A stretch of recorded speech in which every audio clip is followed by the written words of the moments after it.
2002 Halloween കഴിഞ്ഞ 2 ദിവസത്തിന് ശേഷം ടെക്സാസിലെ നവാസോട്ട എന്ന ചെറിയ പട്ടണത്തിലെ ഒരു വീട്ടിൽ നിന്നും ഒരു പോലീസ് ഓഫീസർ പുറത്തേക്കിറങ്ങി. നേരം പുലർന്നു വരുന്നു. സൂര്യരശ്മി കണ്ണുകളെ നോവിക്കാതിരിക്കുവാനായിട്ട് അയാൾ കൈ ഉയർത്തി കണ്ണുകൾ മറച്ചു. ആ വീടിന് ചുറ്റുമായിട്ട് ഇതിനോടകം പോലീസ് വലിച്ചു കെട്ടിയ മഞ്ഞ ടേപ്പ് ബാൻഡിൻ്റെ അടിയിലൂടെ നുഴഞ്ഞു കയറി അയാൾ പുറത്തേക്ക് അല്പദൂരം നടന്നു. ഈ ഓഫീസർ രാത്രി മുഴുവനും ജോലി ചെയ്യുകയായിരുന്നു. അയാൾക്കിപ്പോൾ ശരിക്കും ഒരു വിശ്രമം ആവശ്യമാണ്. അയാൾ അടുത്ത് കണ്ട ഒരു നടപ്പാതയിലേക്ക് ഇറങ്ങി ഒരു സിഗരറ്റ് കത്തിച്ചു. പുക വലിക്കുന്നതിനിടെ അയാളുടെ കണ്ണുകൾ സമീപത്തുള്ള ചെളി നിറഞ്ഞൊരു ഓടയിലേക്ക് നീണ്ടു. അവിടെ എന്തോ ഒരു വസ്തു കിടക്കുന്നത് അയാൾ കണ്ടു. അതിലെന്തോ ഒരു പന്തികേടുള്ളതായിട്ട് ആ ഓഫീസർക്ക് തോന്നി. അയാൾ മുൻപോട്ട് നടന്ന് ആ വസ്തു എന്താണെന്ന് പരിശോധിക്കുവാനായിട്ട് കുനിഞ്ഞു. അത് എന്താണെന്ന് മനസ്സിലായതും അയാളുടെ ഹൃദയം അതിവേഗത്തിൽ മിടിക്കുവാൻ തുടങ്ങി. അതൊരു മുഖംമൂടിയായിരുന്നു. സാധാരണഗതിയിൽ ഹാലോവിൻ ആഘോഷം കഴിഞ്ഞ 2 ദിവസത്തിന് ശേഷം ഒരു മുഖംമൂടി തെരുവിൽ നിന്നും കണ്ടെത്തിയാൽ അതിൽ ഇത്ര അമ്പരക്കുവാനായിട്ട് ഒന്നുമില്ല. എന്നാൽ ഈ മുഖംമൂടി അയാൾക്ക് വളരെ വിചിത്രമായിട്ട് തോന്നി. അതിന് 2 കാരണങ്ങളുണ്ടായിരുന്നു. ഒന്നാമത്തെ കാരണം, ഈ മുഖംമൂടി ഒരു കോസ്റ്റ്യൂം ഷോപ്പിൽ നിന്നും വാങ്ങിയതല്ല, ആരോ താൽക്കാലികമായിട്ട് തട്ടിക്കൂട്ടി ഉണ്ടാക്കിയതാണ്. രണ്ടാമത്തെ കാരണം ഇതാണ്, അയാൾ ഇത് കണ്ടെത്തിയത് ഒരു കൊലപാതകം നടന്ന സ്ഥലത്തു നിന്നും വെറും 25 വാര അകലെ വെച്ചാണ്. വളരെ ഇൻട്രസ്റ്റിംഗ് ആയൊരു ക്രൈം സ്റ്റോറിയാണിത്. ഇതൊരു സസ്പെൻസ് നിറഞ്ഞ കഥയാണ്. ക്ലൈമാക്സിൽ നിങ്ങൾ വിചാരിക്കാത്തൊരു ട്വിസ്റ്റുമുണ്ട്. കഥയിലേക്ക് പോവാം.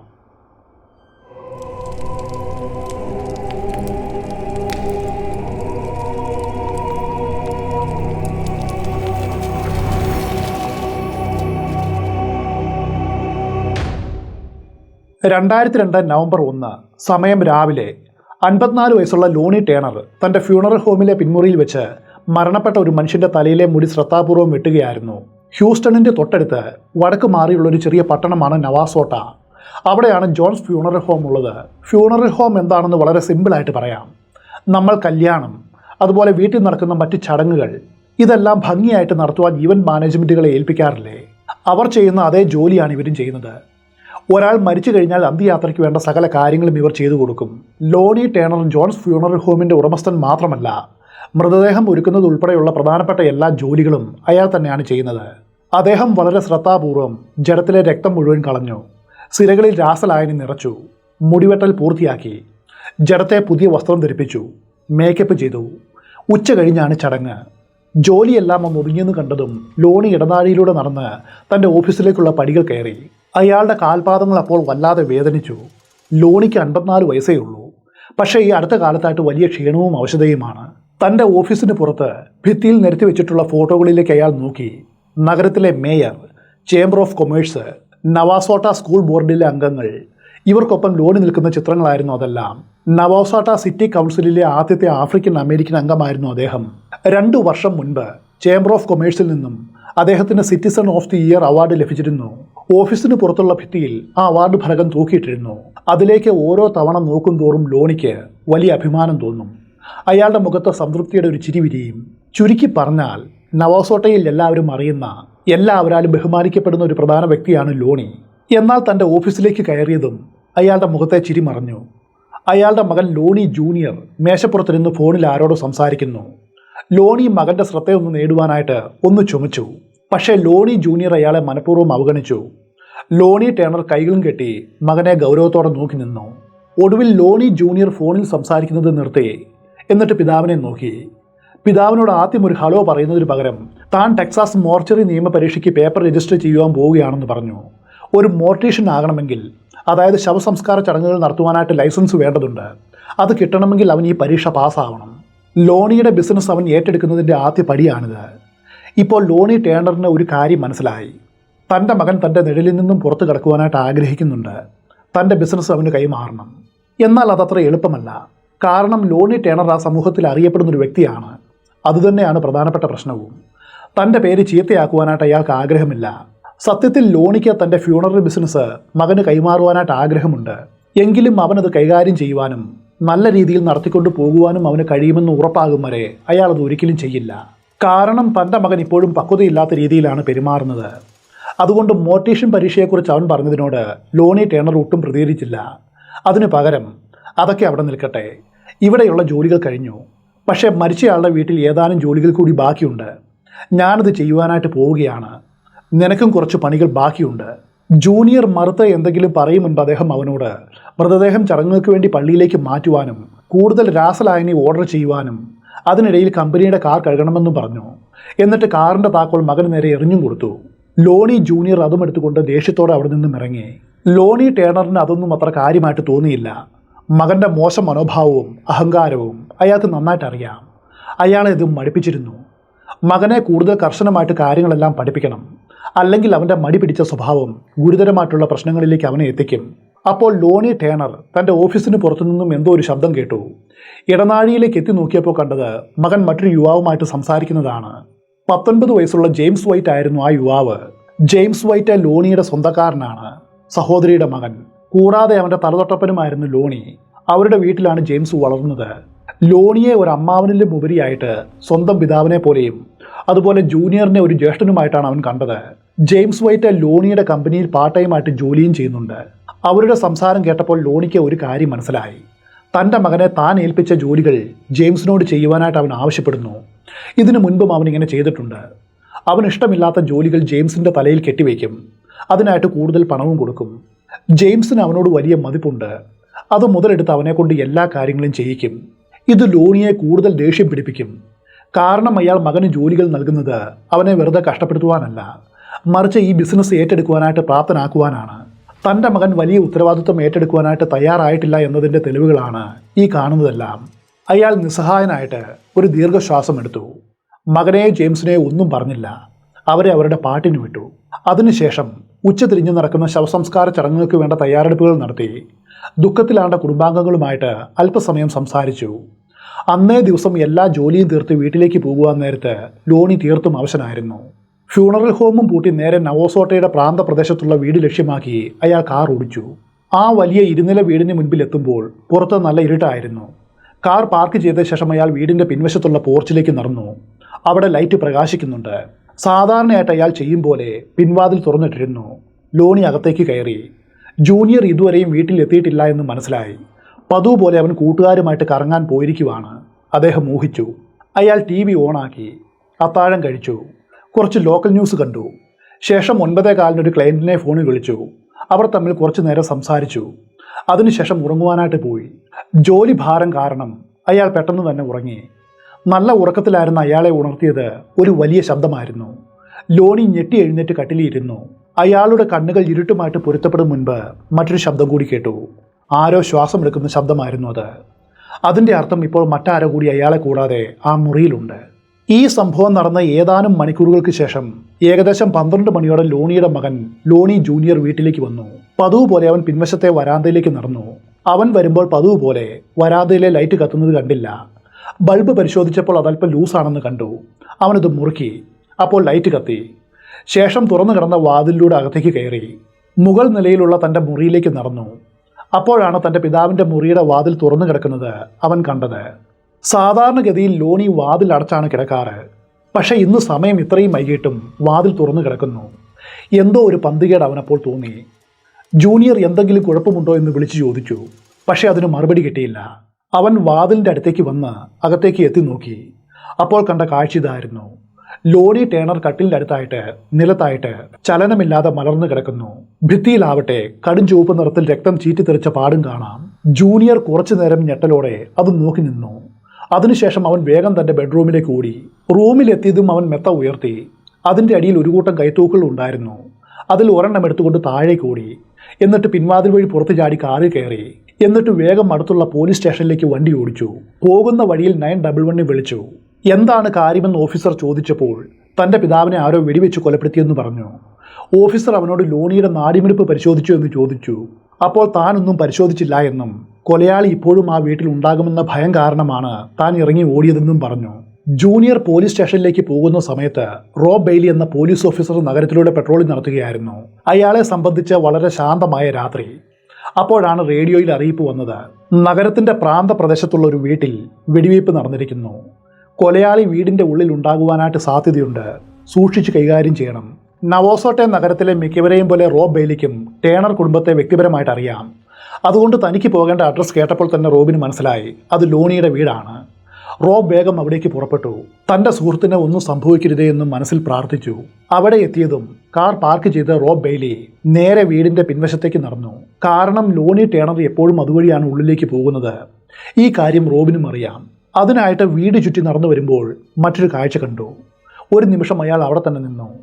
ആ വീടിൻ്റെ താഴത്തെ നിലയിലെ ലൈറ്റുകൾ ഓണായിരുന്നു. ആരോ അകത്തുകൂടി നടക്കുന്നത് അയാൾക്ക് കാണുവാനായിട്ട് കഴിഞ്ഞു.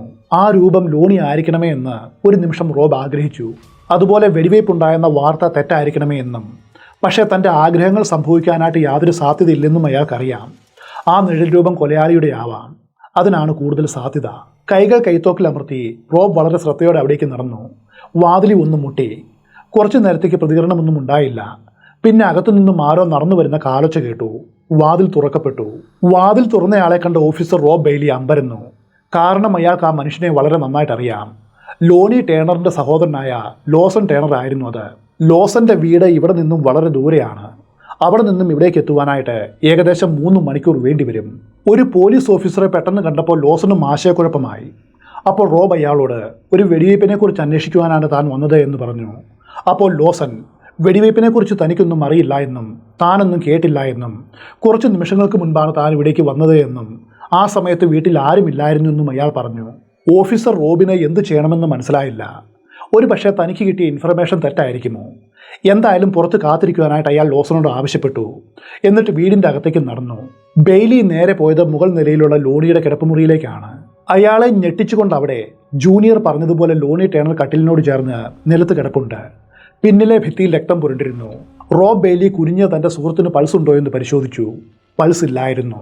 തൻ്റെ സുഹൃത്തും നഗരത്തിൽ ഏറ്റവും അധികം ബഹുമാനിക്കപ്പെടുന്ന വ്യക്തികളിൽ ഒരാളുമായ ലോണി ടേണർ ദാരുണമായിട്ട് കൊല്ലപ്പെട്ട് കിടക്കുന്നു. വിശ്വസിക്കുവാൻ കഴിയാതെ ഓഫീസർ ബെയ്ലി കുറച്ചു സമയം അവിടെ നിന്നു. അല്പനേരമെടുത്ത് അയാൾക്കൊന്ന് സ്വയം നിയന്ത്രിക്കുവാനായിട്ട്. ബെയ്ലി റേഡിയോ വഴി എത്രയും വേഗം തനിക്ക് ബാക്കപ്പ് വേണമെന്ന് ആവശ്യപ്പെട്ടു. അപ്പോഴാണ് ഒരു പക്ഷേ കൊലയാളിയാകുവാനായിട്ട് സാധ്യതയുള്ള ഒരാൾ പുറത്തു നിൽക്കുന്ന കാര്യം അയാൾ ഓർത്തത്. ബെയ്ലി വേഗം താഴെ ഇറങ്ങി. എന്നിട്ട് വീട്ടുമുറ്റത്തേക്ക് നടന്നു. എന്താണ് സംഭവിച്ചത് എന്നറിയുവാനായിട്ട് ലോസൺ ആകാംക്ഷയോടെ പുറത്ത് നിൽപ്പുണ്ട്. അയാളോട് എന്തു പറയണമെന്നോ എന്ത് ചോദിക്കണമെന്നോ ബെയ്ലിക്കറിയില്ല. കാരണം ബെയ്ലി ഒരു പെട്രോളിംഗ് ഓഫീസറാണ്, ഒരു ഇൻവെസ്റ്റിഗേറ്റർ അല്ല. പക്ഷേ ഇപ്പോൾ എന്തെങ്കിലും ചെയ്യണമെന്ന് അയാൾക്ക് തോന്നി. ലോസൺ എന്തിനാണ് ഈ വീട്ടിലേക്ക് വന്നത് എന്ന് അയാൾ ചോദിച്ചു. അപ്പോൾ ലോസൺ താൻ ഹ്യൂസ്റ്റണിലേക്ക് പോവുകയായിരുന്നു എന്നും നീണ്ട യാത്രയുടെ ബുദ്ധിമുട്ട് ഒഴിവാക്കുവാനായിട്ട് സഹോദരൻ്റെ വീട്ടിൽ ഇന്ന് രാത്രി തങ്ങുവാനായിട്ട് പദ്ധതി ഇട്ടുവെന്നും പറഞ്ഞു. ഓഫീസർ ബെയ്ലി ഇവിടേക്ക് എത്തുന്നതിനും ഏതാനും മിനിറ്റുകൾക്ക് മുൻപാണ് താൻ ഇവിടെ എത്തിയത്. വന്ന പാടെ അകത്തേക്ക് പോയി ലോണിയെ വിളിച്ചു. ആരും മറുപടി പറഞ്ഞില്ല. അത് കഴിഞ്ഞ് ലോണിയുടെ കിടപ്പുമുറിയിൽ പോയിട്ട് നോക്കി. അവിടെയും അയാളെ കണ്ടില്ല. അതുകൊണ്ട് ലോണി ഏതെങ്കിലും മരണാനന്തര ചടങ്ങുമായിട്ട് ബന്ധപ്പെട്ട് പുറത്തായിരിക്കുമെന്നും ഉടൻ തിരിച്ചെത്തുമെന്നും താൻ വിചാരിച്ചു. ഇത് കേട്ട് ഓഫീസർ ബെയ്ലിക്ക് അക്ഷരാർത്ഥത്തിൽ തലചുറ്റി. ലോസൺ എന്താണ് പറയുന്നത്? വിശ്വസിക്കുവാനായിട്ട് കഴിയുന്നില്ല. കാരണം ലോണിയുടെ മുറിയിലെ ചുവരുകൾ രക്തത്തിൽ കുളിച്ചാണ് കിടക്കുന്നത്. മൃതദേഹം ആർക്കും കാണാവുന്ന വിധം തറയിലാണ് കിടക്കുന്നത്. എന്നിട്ടും ആ മുറിയിൽ വന്ന് നോക്കിയിട്ട് ലോസൺ അതൊന്നും കണ്ടില്ല എന്ന് പറയുന്നു. ഇതാകട്ടെ ഒട്ടും വിശ്വസിക്കുവാനായിട്ട് കഴിയുന്നില്ല. ഈ ഒരു പ്രസ്താവന കൊണ്ട് ഒരു ഡിറ്റക്റ്റീവ് അല്ലെങ്കിലും ഈ കേസിൻ്റെ ചുമതലക്കാരനല്ല എങ്കിലും തൻ്റെ സഹോദരൻ്റെ മരണവാർത്തയോട് ലോസൺ എങ്ങനെയാണ് പ്രതികരിക്കുന്നത് എന്നറിയുവാനായിട്ട് അയാൾ ആഗ്രഹിച്ചു. ഓഫീസർ ബെയ്ലി അയാളോട് കാര്യങ്ങൾ തുറന്നു പറഞ്ഞു. അത് കേട്ടതും ലോസൺ ഞെട്ടിപ്പോയി. അയാൾ ദുഃഖം താങ്ങുവാനാകാതെ പൊട്ടി കരഞ്ഞു. അവൻ്റെ ദുഃഖം യാഥാർത്ഥ്യമാണോ എന്ന് വിലയിരുത്തുവാനായിട്ട് ശ്രമിച്ചുകൊണ്ട് ബെയ്ലി അവനെ സൂക്ഷ്മമായിട്ട് നോക്കി. ഒന്നും മനസ്സിലായില്ല. അപ്പോഴേക്കും വീടിന് നേർക്ക് ഹെഡ്ലൈറ്റുകൾ അടുത്ത് വരുന്നത് കണ്ടു. ഡിറ്റക്റ്റീവ് ട്രാവിസ് ഹിഗ്ഗിൻ ബോത്തോം മുറ്റത്ത് വണ്ടി നിർത്തി. ഹിഗ്ഗിൻ ബോത്തോം ജില്ലാ അറ്റോർണി ഓഫീസിലാണ് ജോലി ചെയ്യുന്നത്. ഈ കേസിൽ അദ്ദേഹത്തെയാണ് ഇൻവെസ്റ്റിഗേറ്ററായിട്ട് നിയമിച്ചത്. ഒരു പ്രാദേശിക സെലിബ്രിറ്റിയുടെ കൊലപാതകം ധാരാളം ജനശ്രദ്ധ നേടുമെന്ന് അവർക്കറിയാം. അതുകൊണ്ട് സ്റ്റേറ്റ് പോലീസ് ടീമായ ടെക്സാസ് റേഞ്ചേഴ്സിനെയും ഈ കേസിൽ സഹായിക്കുവാനായിട്ട് അയാൾ വിളിച്ചിരുന്നു. ഇത് കേസിന്റെ ഗൗരവം വർദ്ധിപ്പിച്ചു. ഡിറ്റക്റ്റീവ് ഹിഗ്ഗിൻ ബോത്തോമിനെ സംബന്ധിച്ച് ഇപ്പോൾ ഈ കേസ് അദ്ദേഹത്തിന്റെ കരിയറിനെ ഒന്നുകിൽ ഉയർത്തും അല്ലെങ്കിൽ തകർക്കും. ഹിഗ്ഗിൻ ബോത്തോം കാറിൽ നിന്നും ഇറങ്ങി ഓഫീസർ റോബ് ബെയ്ലിയെ കണ്ടു. അതേസമയത്ത് മറ്റൊരാൾ കരഞ്ഞുകൊണ്ട് നിൽക്കുന്നതും കണ്ടു. ഓഫീസർ ബെയ്ലി കാര്യങ്ങൾ വിശദീകരിച്ചു. ലോസൺ ടേണറുടെ കാര്യത്തിൽ തനിക്ക് സംശയമുണ്ടെന്ന് അയാൾ പറഞ്ഞു. ഡിറ്റക്റ്റീവും അത് സമ്മതിച്ചു. എന്നാൽ ഹിഗ്ഗിൻ ബോത്തോമിന് അതേക്കുറിച്ച് കൂടുതൽ ചിന്തിക്കും മുൻപായിട്ട് അകത്ത് കയറി കുറ്റകൃത്യം നടന്ന സ്ഥലമൊന്ന് പരിശോധിക്കണം. അയാൾ ലോണിയുടെ മുറിയിലേക്ക് നടന്നു. ഭിത്തിയിൽ രക്തം തെറിച്ച പാടുകൾ കണ്ടു. ജഡം പരിശോധിച്ചു. ഒരു 9mm പിസ്റ്റളിൽ നിന്നുമുള്ള 2 വെടിയുണ്ടകളുടെ കേസിങ്ങുകൾ മുറിയിൽ നിന്നും കണ്ടെത്തി. മുറിവുകളുടെ സ്ഥാനവും ആ മുറിയിൽ എവിടെയും തോക്കില്ലാത്തതും കണക്കിലെടുക്കുമ്പോൾ ഇത് ആത്മഹത്യയല്ല എന്ന് വ്യക്തമാണ്. കൊലപാതകത്തിന് പിന്നിലെ കാരണം എന്താണ്? അത് കണ്ടെത്തുവാനായിട്ട് ഹിഗ്ഗിൻ ബോത്തോം ചുറ്റുപാടും തിരഞ്ഞു. ലോണിയുടെ മുറിയിലോ വീടിൻ്റെ ബാക്കിയുള്ളിടത്തോ ഒന്നും തന്നെ അലങ്കോലമായിരുന്നില്ല. ലോണിയുടെ പേഴ്സും വാച്ചും അവിടെ തന്നെ ഉണ്ടായിരുന്നു. അതും കൂടാതെ അയാളുടെ മുറിയിലെ പൂട്ടാത്ത നിലയിലുള്ള സേഫിൽ $7000 പണവും അതുപോലെ തന്നെ ഉണ്ടായിരുന്നു. അതുകൊണ്ട് ഇതിനു പിന്നിലെ ലക്ഷ്യം മോഷണമല്ലെന്ന് ഉറപ്പിക്കാം. വാതിൽ തകർത്ത ലക്ഷണമില്ല. ലോണി സാധാരണയായിട്ട് പിൻവാതിൽ പൂട്ടാറില്ല. അങ്ങനെ വരുമ്പോൾ കൊലയാളിക്ക് ഇക്കാര്യം മുൻകൂട്ടി അറിയാമായിരുന്നു എന്ന് വേണം കരുതുവാൻ. കൊലയാളി ലോണിയെ പരിചയമുള്ളവനാണ്. അയാളെ വ്യക്തിപരമായിട്ട് അറിയാവുന്നവൻ. അയാൾക്ക് ലോണിയോട് എന്തെങ്കിലും വിരോധമുണ്ടായിരിക്കാം. പ്രാഥമിക ഘട്ടത്തിൽ ഇത്രയും അനുമാനിക്കാം. ഹിഗിൻ ബോത്തോം ഇതെല്ലാം ചിന്തിച്ചു നിൽക്കുമ്പോഴും ലോണിയുടെ സഹോദരൻ മുറ്റത്തിരുന്ന് അപ്പോഴും കരയുന്നുണ്ട്. ഹിഗിൻ ബോത്തോം ലോസനെ ചോദ്യം ചെയ്യുവാനായിട്ട് എഴുന്നേറ്റു. അയാൾ വല്ലാതെ അസ്വസ്ഥനായിരുന്നു. ഓഫീസർ ബെയ്ലിയോട് പറഞ്ഞ കാര്യങ്ങൾ തന്നെ ലോസൻ ബോത്തോമിനോടും ആവർത്തിച്ചു. റോബ് ബെയ്ലിയെ പോലെ ഡിറ്റക്റ്റീവ് ഹിഗിൻ ബോത്തോമിനും ലോസന്റെ കഥയിൽ സംശയമുണ്ടായി. സഹോദരന്റെ മുറിയിൽ വന്ന് നോക്കിയപ്പോൾ ജഡമോ ചുവരിലെ രക്തമോ അയാൾ കണ്ടില്ല എന്ന് പറയുന്നത് വിശ്വസിക്കുവാനായിട്ട് അത്ര ബുദ്ധിമുട്ടാണ്. ഹിഗിൻ ബോത്തോം മുൻപോട്ടൊന്ന് ആഞ്ഞുകൊണ്ടൊരു ചോദ്യം ചോദിച്ചു. നിന്റെ കയ്യിൽ തോക്കുണ്ടോ? ഒട്ടും മടിക്കാതെ ലോസൻ ഉണ്ട് എന്നും അതിപ്പോൾ കാറിൽ തന്നെ ഉണ്ടെന്നും പറഞ്ഞു. ലോസൻ ഹിഗിൻ ബോത്തോമിനെ കാറിൻ്റെ അടുത്തേക്ക് കൊണ്ടുപോയി പിൻസീറ്റ് ഇരിക്കുന്ന തോക്ക് അയാൾക്ക് കാണിച്ചു കൊടുത്തു. പക്ഷേ അത് 32 mm ആണെന്നും 9 mm അല്ലെന്നും മനസ്സിലായി. അതുകൊണ്ട് അത് കൊലപാതകത്തിന് ഉപയോഗിച്ച ആയുധമാകുവാനായിട്ട് യാതൊരു വഴിയുമില്ല. എങ്കിലും ലോസൺ നിരപരാധിയാണെന്ന് ഹിഗിൻ ബോത്തോമിന് തോന്നിയില്ല. അയാളെ കൂടുതൽ ചോദ്യം ചെയ്യുവാനായിട്ട് സ്റ്റേഷനിൽ കൊണ്ടുപോയി. അവിടെ വെച്ച ലോസന്റെ കൈകളിൽ നിന്നും ഗൺഷോട്ട് റെസിഡ്യൂ ശേഖരിക്കുവാനുള്ള ഏർപ്പാട് ചെയ്തു. എന്നുവെച്ചാൽ ഒരാൾ കൈത്തോക്ക് ഉപയോഗിച്ച് വെടിവെക്കുമ്പോൾ വെടിയുണ്ട മാത്രമല്ല പുറത്തേക്ക് വരുന്നത്, അതോടൊപ്പം വെടിമരുന്ന് കൂടിയാണ്. അത് കയ്യിൽ പറ്റും. പരിശോധനയിൽ തെളിയുകയും ചെയ്യും. അതുവഴി അന്നേ ദിവസം അയാൾ തോക്ക് ഉപയോഗിച്ചിരുന്നു എന്നറിയാം. പക്ഷേ പരിശോധനാഫലം നെഗറ്റീവായിരുന്നു. ലോസന്റെ കയ്യിൽ വെടിമരുന്നിൻ്റെ അംശങ്ങളില്ലായിരുന്നു. പക്ഷേ മറ്റൊരു സാധ്യതയുണ്ട്. ലോസൺ അന്ന് വൈകുന്നേരം ഗ്ലൗസ് ധരിച്ചുകൊണ്ട് വെടിവെച്ചാൽ വെടിമരുന്നിൻ്റെ അവശിഷ്ടം കയ്യിൽ ഉണ്ടാവില്ല. അല്ലെങ്കിൽ കൈ നന്നായിട്ടൊന്ന് കഴുകിയാലും മതി. ചുരുക്കത്തിൽ ഡിറ്റക്റ്റീവ് ഹിഗിൻ ബോത്തോമിൻ്റെ അടുത്ത് ലോസണിനെതിരെ മറ്റു തെളിവൊന്നുമില്ല. അതുകൊണ്ട് തൽക്കാലം അയാളെ വിട്ടയക്കേണ്ടി വന്നു. പക്ഷേ അദ്ദേഹം നിരാശനായില്ല. കാരണം അപ്പോഴും തന്നെയും കാത്തുകൊണ്ട് സ്റ്റേഷനിൽ നിൽക്കുന്ന മറ്റൊരു വ്യക്തി കൂടിയുണ്ട്. അവനെയും സംശയിക്കണം. അത് മറ്റാരുമായിരുന്നില്ല, കൊല്ലപ്പെട്ട ലോണിയുടെ മകൻ ലോണി ജൂനിയർ ആയിരുന്നു. തൊട്ടടുത്ത മുറിയിൽ ലോണിയുടെ മകനെ ഒരു ടെക്സാസ് റേഞ്ചർ ചോദ്യം ചെയ്യുന്നുണ്ട്. അവിടേക്ക് ഹിഗിൻ ബോത്തോം വന്നു. എന്നിട്ട് ജൂനിയറിന്റെ പെരുമാറ്റം ശ്രദ്ധിക്കുവാനായിട്ട് തുടങ്ങി. സഹോദരൻ മരിച്ചു എന്നറിഞ്ഞപ്പോൾ ലോസൺ പൊട്ടിക്കരഞ്ഞെങ്കിലും മകൻ നേരെ മറിച്ചാണ് കാണപ്പെട്ടത്. അവൻ വളരെ ശാന്തനായിട്ട് പെരുമാറി. ജൂനിയർ പറഞ്ഞ കഥയും സംശയിക്കണം.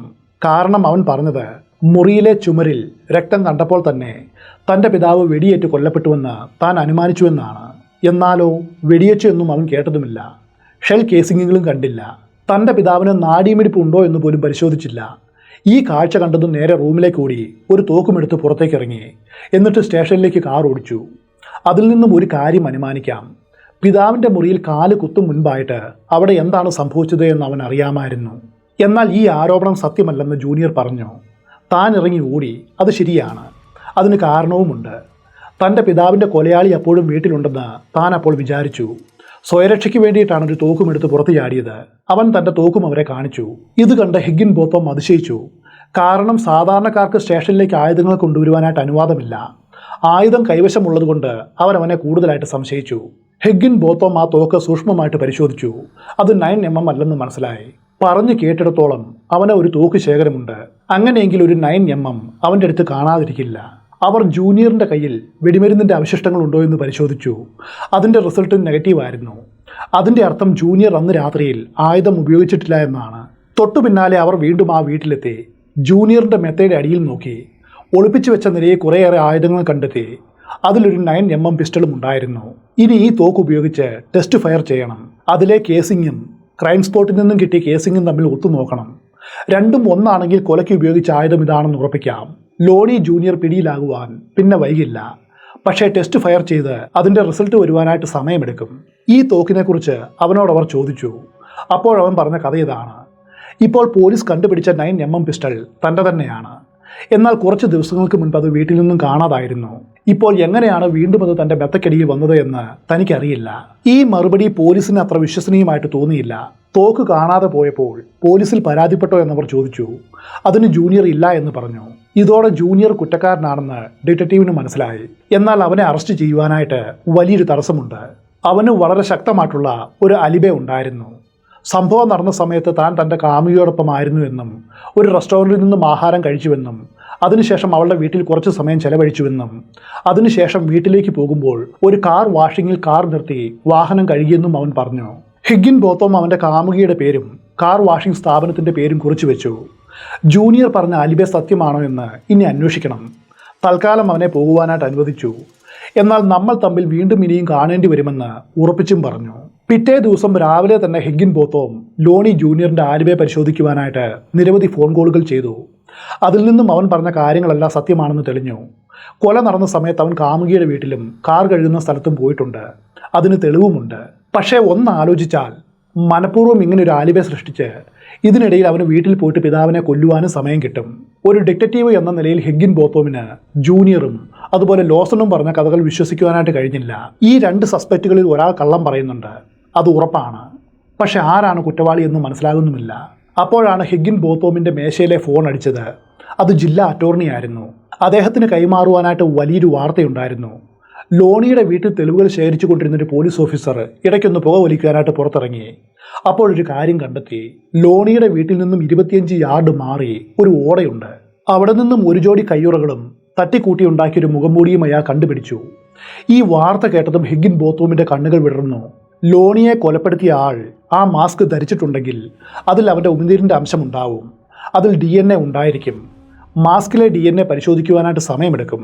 അത് സാരമില്ല. പക്ഷേ ഈ കേസ് തെളിയിക്കുവാനായിട്ട് അത് സഹായിക്കുമെന്ന് അയാൾക്ക് തോന്നി.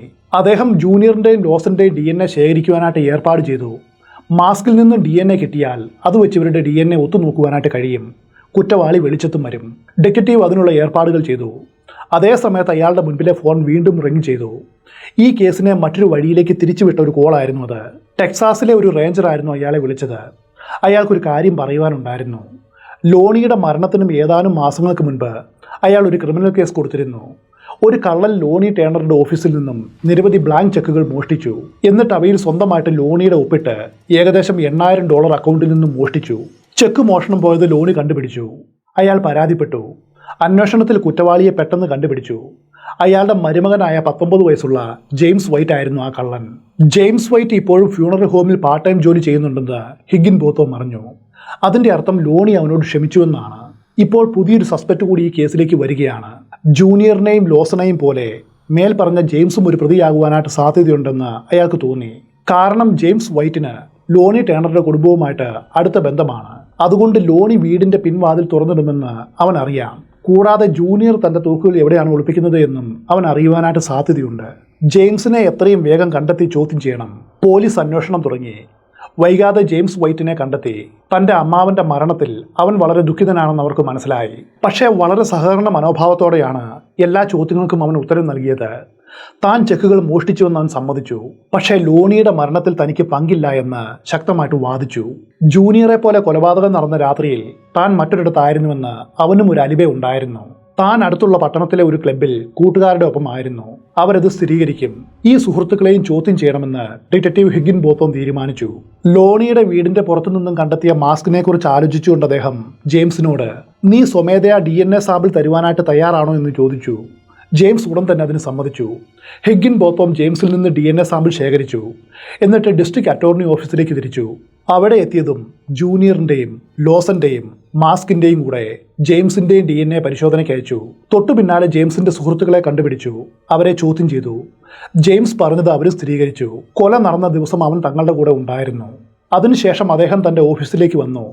അവിടെ അയാളെയും കാത്ത് ഒരു റിപ്പോർട്ടുണ്ടായിരുന്നു. അത് ബാലിസ്റ്റിക് ലാബിൽ നിന്നും വന്നതാണ്. ക്രൈം നടന്ന സ്ഥലത്തു നിന്നും കിട്ടിയ വെടിയുണ്ടകളും ജൂനിയറിന്റെ മെത്തക്കടിയിൽ നിന്നും കണ്ടെത്തിയ 9mm പിസ്റ്റളും ലാബുകാർ പരിശോധിച്ചു. ഡിറ്റക്റ്റീവ് ഹിഗ്ഗിൻബോത്തോം സംശയിച്ചത് ശരിയാണെന്ന് അവരും സ്ഥിരീകരിച്ചു. ലോണി ജൂനിയറിന്റെ 9mm തോക്കായിരുന്നു കൊലയ്ക്ക് ഉപയോഗിച്ച ആയുധം. ജൂനിയറിനെ എത്രയും വേഗം അറസ്റ്റ് ചെയ്യുവാനായിട്ട് ഡിറ്റക്റ്റീവ് തയ്യാറായി. എന്നാൽ ജില്ലാ അറ്റോർണിയോട് അതിനുവേണ്ട അനുമതി ചോദിച്ചപ്പോൾ അദ്ദേഹം അതിന് സമ്മതിച്ചില്ല. അറസ്റ്റ് ചെയ്യുവാൻ സമയമായിട്ടില്ലെന്ന് DA പറഞ്ഞു. ലോണിയുടെ മരണത്തിന് കിട്ടുന്ന മാധ്യമ ശ്രദ്ധ കണക്കിലെടുത്ത് വളരെ കരുതലോടെ വേണം നീങ്ങുവാനായിട്ട്. കേസ് ഇനിയും ശക്തമാവണം. കൂടുതൽ തെളിവ് കണ്ടെത്തണം. അതുകൊണ്ട് അടുത്ത നീക്കം നടത്തും മുൻപ് DNA ഫലം അറിയണം. അതിനു വേണ്ടിയിട്ട് അല്പസമയം കാത്തിരിക്കേണ്ടി വരും. ചിലപ്പോൾ മാസ്കിൽ നിന്നും DNA ഒന്നും കിട്ടിയില്ലെങ്കിൽ ഈ കേസ് എങ്ങും എത്തില്ല എന്ന് അയാൾക്കറിയാം. അതുകൊണ്ട് അദ്ദേഹം പ്രധാന പ്രതികളെന്ന് സംശയിക്കുന്ന ഈ 3 പേരെയും ചുറ്റിപ്പറ്റി വീണ്ടും അന്വേഷണം തുടങ്ങി. പ്രത്യേകിച്ചും മകനായ ജൂനിയറിനെ സൂക്ഷ്മമായിട്ട് നിരീക്ഷിച്ചു. പിതാവ് മരിച്ചതിന് ശേഷം പിന്നീട് വന്ന ആഴ്ചകളിൽ ജൂനിയർ തൻ്റെ പൈതൃക സമ്പത്ത് ഉപയോഗിച്ച് വലിയ രീതിയിൽ ആഡംബര വസ്തുക്കൾ വാങ്ങിയിരുന്നു. അവൻ വില കൂടിയ ഒരു ബോട്ടും അതുപോലെ ഒരു ആഡംബര കാറും വാങ്ങി. പോലീസ് ഇതുവരെയും അവന് നേർക്കൊരു കുറ്റവും ചുമത്തിയിട്ടില്ല. എങ്കിലും ഒരു വക്കീലിനെ തനിക്ക് വേണ്ടിയിട്ട് വാദിക്കുവാനായിട്ട് അവൻ നിയമിച്ചു. ഈ പ്രവൃത്തി ജൂനിയറാണ് പ്രതിയെന്ന സംശയം വീണ്ടും വർദ്ധിപ്പിച്ചു. ഡിറ്റക്റ്റീവ് ഹിഗിൻ ബോത്തോം ഈ കാര്യങ്ങൾ കണ്ടെത്തിയതിന് തൊട്ടു പിന്നാലെ അവനെ അറസ്റ്റ് ചെയ്യുവാനുള്ള അനുമതി ചോദിക്കുവാൻ DA ഓഫീസിലേക്ക് പോകുവാൻ വീണ്ടും തയ്യാറെടുത്തു. എങ്കിലും അറ്റോർണി പറയുവാനായിട്ട് പോകുന്നത് എന്താണെന്ന് അയാൾക്ക് നല്ല ഊഹമുണ്ടായിരുന്നു. സമയമായിട്ടില്ല, കൂടുതൽ തെളിവുകൾ വേണമെന്ന് അവർ പറയും. അതുതന്നെയാണ് സംഭവിച്ചത്. കാത്തിരിക്കൂ, ശക്തമായിട്ടുള്ള എവിഡൻസുകൾ ഇനിയും വേണമെന്ന് അറ്റോർണി അയാളോട് പറഞ്ഞു. ഈ കേസ് എങ്ങുമെത്താതെ ഇഴഞ്ഞു നീങ്ങി. ദിവസങ്ങൾ മാസങ്ങളായി. ലോണിയുടെ മരണം കഴിഞ്ഞിപ്പോൾ 2 മാസം കഴിഞ്ഞിരിക്കുന്നു. അപ്പോൾ മറ്റൊരു സംഭവമുണ്ടായി. ലോണിയുടെ മരുമകനായ ജെയിംസ് വൈറ്റിനെ ഒരു ബാറിൽ കവർച്ച നടത്തുവാനായിട്ട് ശ്രമിച്ചതിന് പോലീസ് പിടിച്ചു. കവർച്ചയ്ക്കിടയിൽ അയാൾ ബാർ ഉടമയെ പണമിടുന്ന മെഷീൻ കൊണ്ട് അടിച്ചിരുന്നു. അയാൾക്ക് വലിയ പരിക്ക് പറ്റി. അതോടെ ഒരു കാര്യം ഹിഗിൻ ബോത്തോമിന് മനസ്സിലായി. ജെയിംസിന് പണത്തിന് വലിയ ബുദ്ധിമുട്ടുണ്ട്. അത് നേടുവാനായിട്ട് ഏതറ്റം വരെയും അവൻ പോവും. ഇതോടെ സംശയിക്കപ്പെടുന്ന ഓരോ പ്രതികളെയും ചുറ്റിപ്പറ്റി വർദ്ധിച്ചു വരുന്ന തെളിവുകൾ കണ്ട് ഹിഗിൻ ബോത്തോം തളർന്നു പോയിരുന്നു. ആരാണ് കുറ്റവാളി? ഒരു പിടിയുമില്ല. തെളിവുകളെല്ലാം ചിതറിക്കിടക്കുന്നു. അതാകട്ടെ കൂട്ടി യോജിപ്പിക്കുവാനും കഴിയുന്നില്ല. അയാൾ വീണ്ടും 3 പ്രതികളെയും കുറിച്ച് പഠിച്ചു. ജെയിംസ് വൈറ്റ് കള്ളനാണ്. കൂടാതെ ലോണിയുടെ വീട്ടിലേക്ക് അവന് പ്രവേശനവുമുണ്ട്. അതുകൊണ്ട് അവന് എളുപ്പത്തിൽ അകത്ത് കയറാം. കവർച്ചയ്ക്കിടയിൽ ലോണിയെ കൊലപ്പെടുത്തിയതായിരിക്കും. പക്ഷേ ആ വീട്ടിൽ നിന്നും വിലപിടിപ്പുള്ള ഒന്നും നഷ്ടപ്പെട്ടിട്ടില്ല. മോഷണമായിരുന്നു ലക്ഷ്യമെങ്കിൽ അത് ഈ തിയറിയുമായിട്ട് ഒട്ടും ചേരുന്നില്ല. അടുത്തതായിട്ട് ലോസനെ എടുക്കാം. പോലീസ് എത്തുമ്പോൾ അയാൾ വീട്ടിലുണ്ട്. കൂടാതെ സഹോദരന്റെ കിടപ്പുമുറിയിൽ താൻ നോക്കിയെന്നും ചുവരിൽ രക്തമൊന്നും താൻ കണ്ടില്ല എന്നും എല്ലാവർക്കും കാണാവുന്ന വിധം നിലത്ത് ബോഡി കിടന്നിട്ടും താനത് കണ്ടില്ല എന്നുമുള്ള അയാളുടെ വാദം അത് ഒട്ടും വിശ്വസനീയമല്ല. ഇനി ലോണി ജൂനിയറിന്റെ കാര്യമെടുത്താൽ കൊലയ്ക്ക് ഉപയോഗിച്ച ആയുധം അവൻ്റെയാണ്. എന്നാൽ കൊല നടന്ന രാത്രിയിൽ അവൻ്റെ കയ്യിൽ വെടിമരുന്നിൻ്റെ അംശമില്ലായിരുന്നു. സ്വന്തം അച്ഛൻ മരിച്ചോ എന്ന് സ്ഥിരീകരിക്കും മുൻപ് സംഭവ സ്ഥലത്തു നിന്നും അവൻ ഓടിപ്പോയെന്ന കഥയും ഡിറ്റക്റ്റീവിന് ഒട്ടും ദഹിച്ചില്ല. ഏറ്റവും പ്രധാനമായിട്ട് പിതാവ് മരിച്ചാൽ ഏറ്റവും കൂടുതൽ നേട്ടമുണ്ടാവുക അവനാണ്. ലോണി മരിച്ചതോടെ അയാൾക്ക് ധാരാളം പണവും കിട്ടും. നല്ല രീതിയിൽ നടന്നു പോകുന്നൊരു ഫ്യൂണറൽ ബിസിനസ് കിട്ടി. തൊട്ടു പിന്നാലെ പിതാവ് മരിക്കുവാൻ കാത്തിരുന്ന പോലെ അവൻ ആഡംബര ജീവിതം നയിക്കുവാനും തുടങ്ങി. ഇതിൽ ആരായിരിക്കും പ്രതി? സംശയത്തിന്റെ വിരലുകൾ കൂടുതലും ചൂണ്ടപ്പെടുന്നത് ലോണി ജൂനിയറിന്റെ നേർക്കാണ്. അങ്ങനെ ഏതാനും ദിവസം കൂടി കഴിഞ്ഞു. വൈകാതെ മാസ്കിൽ നിന്നും DNA കിട്ടിയെന്നും ആ DNA സംശയിക്കപ്പെടുന്ന 3 പേരുടെയും DNAയുമായിട്ട് ഒത്തുനോക്കിയെന്നും അറിയിപ്പ് വന്നു. തൊട്ടു പിന്നാലെ ടെസ്റ്റിന്റെ റിപ്പോർട്ടും വന്നു. അത് കണ്ടതും കേസ് സോൾവ് ആയെന്ന് അയാൾക്ക് മനസ്സിലായി. ക്രൈം സീനിൽ നിന്നും കിട്ടിയ തെളിവിൽ നിന്നും അന്വേഷണത്തിൽ നിന്നും 2002 നവംബർ 1 രാത്രിയിൽ ലോണി ടേണർക്ക് എന്താണ് സംഭവിച്ചത് എന്ന് അവർ മനസ്സിലാക്കി. അന്ന് രാത്രി 9:15-നും 10 മണിക്കും ഇടയിൽ കൊലയാളി ലൈറ്റുകൾ ഓഫാക്കി. അതിനുശേഷം ലോണിയുടെ വീടിൻ്റെ അടുത്തേക്ക് കാർ ഓടിച്ചു.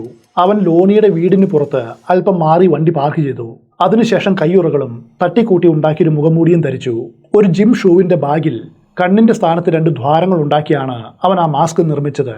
അവൻ്റെ പദ്ധതി അനുസരിച്ച് എല്ലാം നടന്നാൽ ആരും അവനെ കാണുവാനോ തിരിച്ചറിയുവാനോ വഴിയില്ല.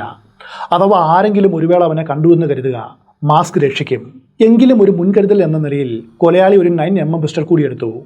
എന്നിട്ട് കാറിൽ നിന്നും ഇറങ്ങി ലോണിയുടെ വീടിൻ്റെ പിൻഭാഗത്തേക്ക് വേഗത്തിൽ നടന്നു. വരാന്തയിൽ എത്തിയ ശേഷം അവൻ മുകളിലേക്ക് കൈയെത്തിച്ച് ബൾബ് പിരിച്ച് ലൂസാക്കി. സർക്യൂട്ട് ബ്രേക്ക് ചെയ്ത് ലൈറ്റ് ഓഫ് ചെയ്തു. എന്നിട്ട് കൊലയാളി വാതിൽ തുറക്കുവാനായിട്ട് തള്ളി നോക്കി. അവൻ പ്രതീക്ഷിച്ചതുപോലെ അത് തുറന്നാണ് കിടന്നത്. അവൻ നിശബ്ദമായിട്ട് ഉള്ളിലേക്ക് കയറി. നേരെ മാസ്റ്റർ ബെഡ്റൂമിലേക്കാണ് പോയത്. അവൻ എന്തിനു വേണ്ടിയാണോ വന്നത് അതെല്ലാം ആ മുറിയിലാണെന്ന് അവൻ അറിയാം. അവൻ വാതിലിൻ്റെ അടുത്തെത്തി പതുക്കെ തുറന്ന് ഉള്ളിലേക്ക് നോക്കി. ലോണി കട്ടിലിൽ കൂർക്കം വലിച്ചുറങ്ങുന്നത് കണ്ടു. കൊലയാളി കുറച്ചു നേരം ലോണിയെ നോക്കി. മുറിയിലേക്ക് പ്രവേശിക്കുന്നത് അപകടമാണെന്ന് അവൻ അറിയാം. പക്ഷേ കാത്തിരിക്കുന്നതിൽ ഇനിയൊട്ട് അർത്ഥമില്ല. അതുകൊണ്ട് അവൻ വാതിൽ അല്പം കൂടി തുറന്ന് ഉള്ളിലേക്ക് കടന്നു. എന്നാൽ കൊലയാളി ഒരു കാലകത്തേക്ക് വെച്ചപ്പോഴേക്കും വാതിൽ ഉച്ചത്തിലൊന്ന് ഉലഞ്ഞു. അതോടെ ഒരു ശബ്ദവും ഉണ്ടായി. കൊലയാളി നിശ്ചലനായിട്ട് നിന്നു. അവൻ കട്ടിലിലേക്കൊന്ന് നോക്കി. അപ്പോൾ കണ്ട കാഴ്ച ഇതാണ്. ലോണി ഞെട്ടി ഉണർന്ന് അവനെ നോക്കിയിരിക്കുന്നു. ഒരു നിമിഷം ഇരുവരും പരസ്പരം നോക്കി. മാസ്ക് വെച്ചിട്ടും ലോണി തന്നെ തിരിച്ചറിഞ്ഞോ ഇല്ലയോ എന്ന കാര്യത്തിൽ അവൻ അത്ര ഉറപ്പില്ലായിരുന്നു. അടുത്ത നിമിഷം ലോണി എഴുന്നേറ്റ് തന്നെ ആക്രമിക്കുവാനായിട്ട് പോവുകയാണെന്ന് അവന് തോന്നി. അതുകൊണ്ടാണവൻ പരിഭ്രാന്തിയോടെ തൻ്റെ തോക്കുയർത്തി വെടിവെച്ചത്. വെടിയേറ്റതും ലോണി ഉച്ചത്തിൽ നിലവിളിച്ചു. ഉടൻ തന്നെ കൊലയാളി വീണ്ടും നിറയൊഴിച്ചു. അയാൾ ദേഹം തളർന്ന് കട്ടിലിൽ നിന്നും താഴേക്ക് മറിഞ്ഞു വീണു. കൊലയാളി അപ്പോഴും താൻ ചെയ്ത പാതകത്തിൻ്റെ ഷോക്കിലായിരുന്നു. അത് മാറും മുൻപേ ലോണി മരിച്ചോ എന്ന് പോലും നോക്കാതെ അവൻ തിരിഞ്ഞോടി. എന്തിനു വേണ്ടിയാണോ അവൻ ഇവിടേക്ക് വന്നത് അതിപ്പോൾ അവൻ പൂർണ്ണമായിട്ടും മറന്നു കഴിഞ്ഞിരുന്നു. വാതിലിൻ്റെ അടുത്ത് വരെ എത്തിയപ്പോഴാണ് കൊലയ്ക്ക് ഉപയോഗിച്ച ആയുധം തൻ്റെ കയ്യിലുണ്ടെന്ന് അവൻ ഓർത്തത്. ഉടൻ തന്നെ തിരിച്ചുപോയി മറ്റൊരു മുറിയിലെത്തി. എന്നിട്ട് മെത്തക്കടിയിൽ ആ ആയുധം മറച്ചു വെച്ചു. അതിനുശേഷം പിൻവാതിലൂടെ പുറത്തേക്ക് കുതിച്ചു. ഓടുന്ന വഴിക്ക് കയ്യുറകളും മാസ്കും വലിച്ചു കീറി അത് അടുത്തുള്ള ഓടയിലേക്ക് വലിച്ചെറിഞ്ഞു. എന്നിട്ട് കാറിൽ കയറി വേഗത്തിൽ ഓടിച്ചു പോയി. അപ്പോൾ കൊലയാളി ഒരു കാര്യം മനസ്സിലാക്കിയിരുന്നില്ല. മാസ്ക് ധരിച്ച് ശ്വാസമെടുക്കുമ്പോൾ മാസ്കിൽ തൻ്റെ DNA പതിയുമെന്ന്. പോലീസിന് ആ മാസ്ക് കിട്ടിയാൽ അത് വെച്ചവർ കൊലയാളിയെ ട്രേസ് ചെയ്യുമെന്നും അവൻ ചിന്തിച്ചില്ല. ഡിറ്റക്റ്റീവ് ഹിഗിൻ ബോത്തോമിന് തൻ്റെ മുൻപിൽ കിടക്കുന്ന DNA റിപ്പോർട്ട് കണ്ടപ്പോൾ തന്നെ കൊലയാളി ലോണിയുടെ മകൻ ജൂനിയർ അല്ല എന്ന് മനസ്സിലായി. പക്ഷേ ജൂനിയറുടെ കൈവശമായിരുന്നു കൊലയ്ക്ക് ഉപയോഗിച്ച ആയുധമുള്ളത്. അതിനുള്ള ഉത്തരവും ഇപ്പോൾ കിട്ടിയിരിക്കുന്നു. പോലീസ് എത്തിയ സമയത്ത് വീട്ടിലുണ്ടായിരുന്ന ലോണിയുടെ സഹോദരൻ ലോസണുമായിരുന്നില്ല കൊലയാളി. യഥാർത്ഥ കൊലയാളി ജെയിംസ് വൈറ്റ് ആയിരുന്നു. പണത്തിനു വേണ്ടി എന്തും ചെയ്യുന്നൊരു ധനമോഹിയായിരുന്നു ജെയിംസ്. ലോണിയുടെ വീട്ടിലെ സകല കാര്യങ്ങളും അറിയാവുന്ന അവന് വീടിൻ്റെ പിൻവാതിൽ എപ്പോഴും തുറന്നു കിടക്കുമെന്നും കിടപ്പ് മുറിയിൽ പണം സൂക്ഷിക്കുന്നൊരു സേഫ് ഉണ്ടെന്നും അറിയാം. അതുപോലെ ജൂനിയർ തോക്കുകൾ സൂക്ഷിക്കുന്ന സ്ഥലവും. ജെയിംസ് ഒരു കവർച്ച ആസൂത്രണം ചെയ്തു. അതിനുവേണ്ടി അവൻ ഒരു ജോഡി കയ്യുറകൾ വാങ്ങി തട്ടിക്കൂട്ടിയൊരു മുഖംമൂടിയും ഉണ്ടാക്കി. കൊലപാതകത്തിനും 2 ആഴ്ച മുൻപ് ജൂനിയറിൻ്റെ മെത്തയുടെ അടിയിൽ നിന്നും 9mm പിസ്റ്റൾ മോഷ്ടിച്ചു. പക്ഷേ ലോണിയെ കൊല്ലുവാനായിട്ട് ഉദ്ദേശിച്ചല്ലായിരുന്നു അവനത് ചെയ്തത്. എന്തെങ്കിലും തെറ്റ് സംഭവിച്ചാൽ കാലിലോ കയ്യിലോ വെടിവെച്ച് രക്ഷപ്പെടാം. അതായിരുന്നു അവൻ കണക്ക് കൂട്ടിയത്. നവംബർ 1 വൈകുന്നേരം ജെയിംസ് പദ്ധതി നടപ്പിലാക്കി. എന്നാൽ മുറിയുടെ വാതിൽ തുറന്ന ശബ്ദം കേട്ട് ലോണി ഉണർന്നപ്പോൾ താൻ പിടിക്കപ്പെട്ടു എന്ന് അവന് മനസ്സിലായി. പേടിച്ചു പോയി അവൻ ലോണിയെ വെടിവെച്ച് കൊന്ന ശേഷം പണവും എടുക്കാതെ ഓടി രക്ഷപ്പെട്ടു. ലോണിയുടെ സേഫ് തുറന്നാണ് കിടന്നത്. അതിൽ ആർക്കും കാണാവുന്ന വിധം $7000 ഉണ്ടായിരുന്നു. ചുരുക്കി പറഞ്ഞാൽ തൻ്റെ അമ്മാവനെ അവൻ വെറുതെ അങ്ങ് കൊന്നു. ജെയിംസിനെ അറസ്റ്റ് ചെയ്തു. അയാൾ കുറ്റം സമ്മതിച്ചു. തൻ്റെ കൂട്ടുകാരെ കൊണ്ട് താൻ കള്ളം പറയിച്ചതാണെന്നും സമ്മതിച്ചു.